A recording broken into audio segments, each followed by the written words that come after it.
یوں تو آپ نے بہت سی کہانیاں سنی بھی ہیں اور پڑھی بھی ہیں۔ ابھی جو میں آپ کو کہانی دکھانے والی ہوں وہ آپ خود سے گیس کریں گے، خود سوچیں گے اور بتائیں گے کہ یہ کہانی کیسی ہے۔ جی ہاں، آج میں آپ کو کوئی کہانی نہیں سنا رہی۔ آج آپ صرف تصاویر دیکھیں گے اور خود سے بیٹھ کر کہانی بنائیں گے۔ جی، تو یہ دیکھیے آپ کے سامنے تصاویر چل رہی ہیں۔ آپ بتائیے کہ آپ کے خیال کے مطابق یہ جو آپ تصاویر دیکھ رہے ہیں اس سے کیسی کہانی بنے گی؟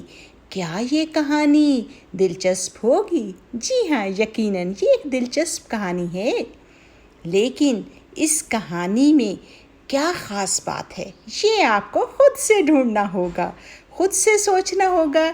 یہ آپ کے اپنی سوچ کے مطابق کی کہانی ہوگی۔ تو مجھے بتائیے، آپ کے خیال میں یہ جو سامنے کتابیں پڑھی ہوئی ہیں جو حسنہ اور ابراہیم کو ملی ہیں، ان کتابوں میں کیسی کہانی ہوگی؟ کیا کوئی تصاویر والی کہانی ہوگی یا تصاویر کے ساتھ اس میں کچھ کہانی کے متعلق لکھا بھی ہوگا؟ بتائیے تو۔